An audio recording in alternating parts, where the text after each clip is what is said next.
Hi, welcome to the Corner of Knit and Tea, episode 434. My name is Laura. I'm also known on Instagram and Twitter as Fluffy Kira. I blog over at thecornerofknitandtea.com, which is where this episode and every episode show notes will be. I have an Etsy shop called The Corner of Knit and Tea, where I sell my handspun yarn and patterns. Hi, how are you? It is Monday, July 31st. I can hardly believe it is the end of July already. This has been kind of a crazy week. I've been busy with lots to do. I do have some knitting to show you, although not as much as I had hoped. So I'm not really sure where I got lost in time. I do have a couple things I didn't bring in, but this one should be relatively quick. I spent most of the last week by myself because my husband was away. He came home on Saturday night. So I did have lots of time for spinning and knitting, and I went to see the Barbie movie, and we actually met up in person with my knitting group last week. We had someone moving away, so we went to dinner in person, which we haven't done since before the pandemic. So there was all sorts of stuff happening, and I just didn't get as much knit as I thought I might last week. But yeah, that's where I'm at. So today I'm drinking coffee. I know for the Corner of Knit and Tea, it's not really right, but I'm drinking, it is hazelnut vanilla decaf. Actually, it's even decaf in my roastery mug, and I am enjoying it. It is actually a little bit cooler here today. We have been over 100 degrees for the last, I don't know how many days, and we had kind of a terrific storm last night. And so it's a little bit cooler today. Not a ton, but a little bit. So let's get right into it because I don't have a lot of chitty chatty. So I actually do have a finished object, and I am pleased to say that my weekender is finished. Because what else do you need on July 31st when it is 100 plus degrees than a warm woolly sweater, right? So this is the Weekender pattern by Andrea Mowry, who is Drea Renee Knits, and it is kind of an oversized, kind of cozy sweater. It is done in reverse stockinette stitch with a stockinette stitch detailing. It is done from the bottom up and kind of boxy, and then it is a drop shoulder, so the sleeves are added later. If you've been following me for a little bit, welcome back. And you know that I've talked about this for the last several weeks. My knitting group sort of ended up doing an informal knit along, and I went ahead and chose some of my handspun. So this is the finished sweater. So I've shown you the body for weeks and weeks and weeks. This is what we have here. And then I had finished the first sleeve the last time we talked, and I finished the second sleeve this past week. I believe last week when we talked, I had just picked up and done 1 or 2 rounds, and now it is finished. Now this has not been washed and blocked because I finished this at knit night last night, and there are still ends hanging out. I have woven in my ends, but I do not cut them usually until after I block, and that's because if I cut them before I block and then it stretches it all during the blocking, sometimes the end will poke back out, and I prefer not to have that happen. So I went through and wove in all my ends last night, and now I am good to go. This handspun was something that I spun from Hello Yarn. It was a patchwork kit, plus I added in 1 more braid that I had in my stash. And so it was a variety of fibers and a variety of colors. For the most part, it tends towards the orangey, pinky. There are some lighter colors, there are some darker colors, there are some like dark browns, there are some dark purples, and then there was this little bit of almost dark blue right at the top. You can see the turquoisey bits in there. And so I really got kind of almost a rainbow of colors. I'm really excited about this. Now, I did not plan this yarn to be in this sweater. I planned actually to knit my chicken with it. So when I spun it in kind of long color repeats, which is why it ended up striping throughout. And so you can see that the body kind of stripes one way. The sleeve actually stripes very closely to the body, at least one of them. The other one does not stripe as closely, but it is all still the same colors. So I guess it looks okay. But it just, there's so many different colors in here. You know, I'd be knitting along and I'd get a little pink, and then I'd get a little purple, and then I'd get a little blue and a little little yellow and a little orange, and this was just really, really fun and cheerful to knit, even if the overall look and feel is that it's kind of fall colors, oranges and yellows and whatnot. The best news that I have is this is all I had left. I didn't weigh it, but this is far less. It's not even enough to do a hat. It certainly would not have been enough to do much more on the body, so I don't feel like I shorted myself. I knit the pattern not entirely as written. So this is the Weekender pattern by Andrea Mowry, like I said. This is not the Weekender Light, it is the Weekender. It is meant to be done in kind of a worsted to Aran weight, and I would say that my yarn was definitely that, and at times possibly even a little bit bulky. Again, it was hand spun, it was spun for a completely different project, but I thought it would really make this project go well. I knit the size small, which is not what I normally knit, but because of the huge amounts of ease allowed in this project, I went ahead and knit the size small because I thought that's what would fit me nicely. And I will get a little bit of growing with blocking, so my guess is it will be a little more oversized than it is right now. So I used about 950 yards on this project. My size calls for between 1,000 and 1,100, so I definitely saved some by my yarn being a little bit bigger. I'm sure I got more. I know that my row gauge was definitely off. So I'm just super, super pleased with this. The mods that I made, the pattern calls in my size calls for 15 inches between the bottom hem and the underarm, and I knit about 13.5. And the reason I did that was because I wanted full sleeves and I knew I was going to be close on yardage, so I took a little bit out of the body. I think I'll get some of it back when I block, and in truth that's fine. This is definitely a waist length sweater. It just didn't go kind of over my hips, which I do generally like, but I was okay sacrificing it for having long sleeves because this is an incredibly warm sweater, and not having sleeves on it just would have made it less useful. I think it is wonderfully useful as a warm, cushy sweater. So the other thing that I did is that I know that Andrea Mowry likes to, she kind of, on this one, she keeps a relatively short armhole and fairly tight sleeves. And I wanted a little bit more room in my sleeves. I also wanted a little bit more of an armhole. So I knit an extra couple inches here. And so actually, I guess you could say I gave up the extra length on the body for a little bit more in the armhole area. And I knit my armholes a little bit longer before I proceeded to the short row shaping and then the ribbing detail at the top. So otherwise I basically knit it as written. I should say I sort of mashed up the sizes. I knit the stitch count for the small, but when it came to length, I measured via the medium because I really am more of a medium. So, you know, when I went to look at how long this should be and how long this should be, I looked at the schematic for the medium to pull those. And then I picked up around the armhole, I picked up more stitches around the armhole than was called for because I had made a deeper armhole here. And then I knit, to be honest, I can't remember if I knit according to pattern or not. I knit my sleeve. I did look at the number of stitches I cast on, the number of stitches I approximately wanted for my cuff, how often I should decrease, and then I just kept decreasing throughout. And then I did one final decrease of a few extra stitches around the cuff, which just goes ahead and pulls it in.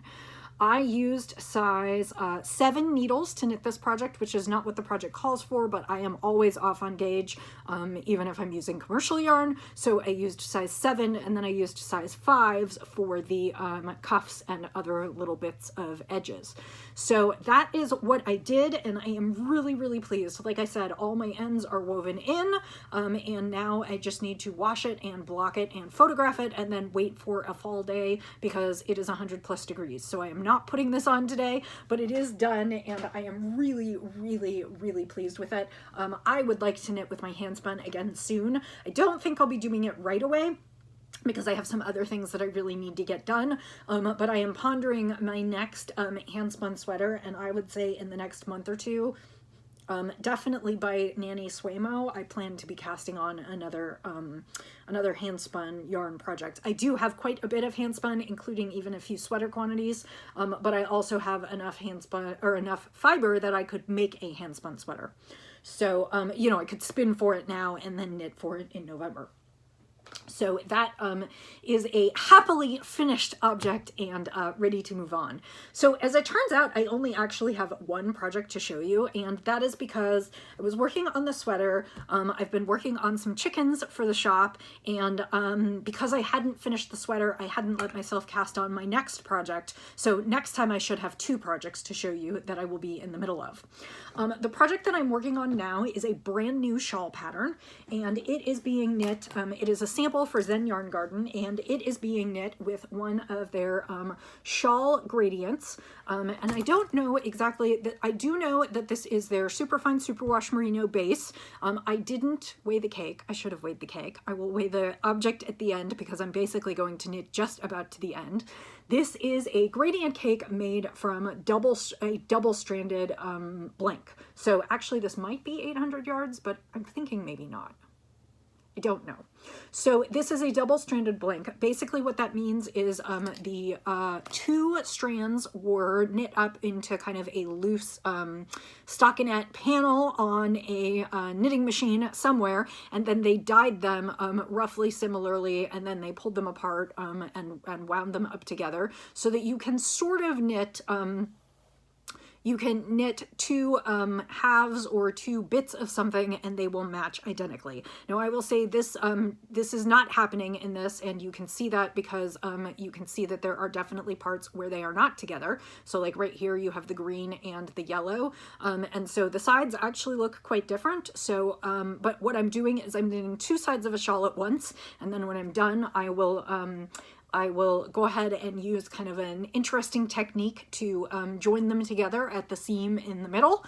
And so basically I am knitting one with each strand, and this is where I'm at now. So this is going to be the top of the shawl when I'm finished, and it's got a nice kind of eyelet edging. And then down, this is going to be kind of one of the triangular sides of the shawl. And you can see it's rolling a little bit, but I think it is a knit and purl. It's got a garter stitch here, so sorry, it's a knit on all sides, so it's got a garter stitch edging, and then it's just got stockinette in the middle, and so the two halves are being knit as mirror opposites, so that when I am done, what will happen is we will go ahead and join these two together like this, and then these two down here will be joined together, and it will basically create a triangular shawl when I'm done. So the sides aren't exactly equal. They are definitely the same colors, but like this side ends up having a little bit more yellow than this side, and this side ends up having a little bit more turquoise than this side. So they are not exactly equal. So all that stuff I said last week about dyeing blanks so that they could be exactly identical, I'm not quite sure what happened with these, but these are not exactly identical. So they are all the same colors, but the two sides will not be exactly identical, but of course I'm not sure how much it will matter. You can see that I am getting a little bit of pooling. My stitch count is constantly changing with this yarn over at the edges, so we'll go back and forth a little bit, and we'll get lots of variegation and possibly a little pooling at certain stitch counts, but it's a pretty easy pattern. I'm basically testing the pattern and knitting it from the cake, and I'm just going to knit basically until I run out of yarn. All I'll need to do then is kind of do the fun connecting stitch to get these two sides connected, and it will be, and it's probably going to be an enormous shawl based on what I have here. So that is what I'm working on. I worked on it at the movies. It actually was the perfect thing to work on at the movies because it's just mostly stockinette stitch. And I figured out that I ended up buying, so I pre-purchased my tickets, and in the theater that I was in, there were a bunch of pairs of seats, and then there was like one extra seat at the aisle. And so I went by myself, so I put myself in the one extra seat at the aisle, and I was right next to where the aisle lights were. So during the movie, if I was concerned about which side I was on, I could actually just lean to the side where the aisle light was and look at where I was in the pattern. So it was perfect movie knitting. So I haven't gotten a ton finished, but this will now see more daylight this week because I finished with everything else that I was working on. So the other thing that I showed you last week was I showed you the yarn for Miles' sweater. I have not cast that on, but that is the thing that I plan to cast on this week, so that I have some good progress into that, and that's going to be the Hearthstone pattern by Isolde Teague, and so I will have that to show you next week. So in terms of spinning, I really don't have that much to show you. Excuse me.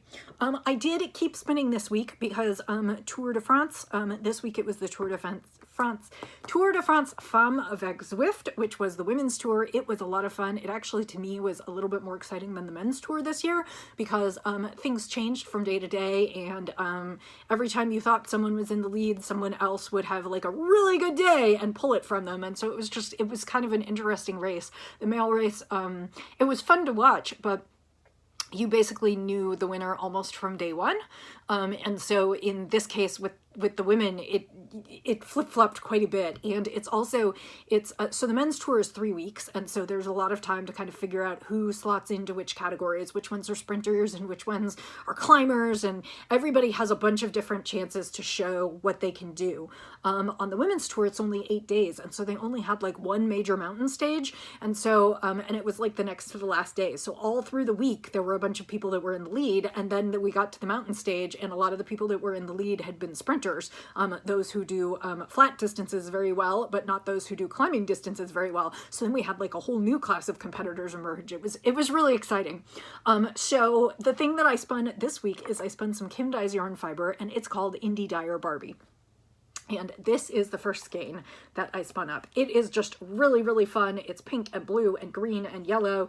And I know everything is all about Barbie right now, but I just felt like it was fun to kind of spin Barbie power while watching girl power, because the female cyclists are amazing. I can't imagine doing that. And they are out there and ready to go and want more. And it was a really nice week. So I spun up a full bobbin. This is 4 ounces of Indie Dyer Barbie from Kim Dye's Yarn on BFL and silk. So I think it's a 70-30 blend of merino and BFL and Blueface Leicester and Tussa silk. And then this is most of the next skein. I have maybe about a third of the skein done, and that was kind of where I stopped yesterday. And I brought my wheel back into my room, and I will spin it up over the next week or two and finish it up and apply it together. My thought is that might be part of my next sweater. I haven't decided yet. I want to see how much yardage I get, and that will help me determine what I might make. I'm sort of interested in maybe knitting another knit tee. I would definitely be interested in knitting another linen tee, and I bought more linen. And then the question is just, do I want to do something with handspun? Do I want to do it with linen? What exactly do I want to do? And so I'm going to give myself maybe 3 or 4 weeks to consider that. I know it sounds like a very specific amount of time. I'm giving myself that time because I want to knit Miles' sweater first. And my guess is Miles' sweater is going to take me 3 to 4 weeks. So I'm going to give myself a little time to consider what I might like to put on the needles next for myself.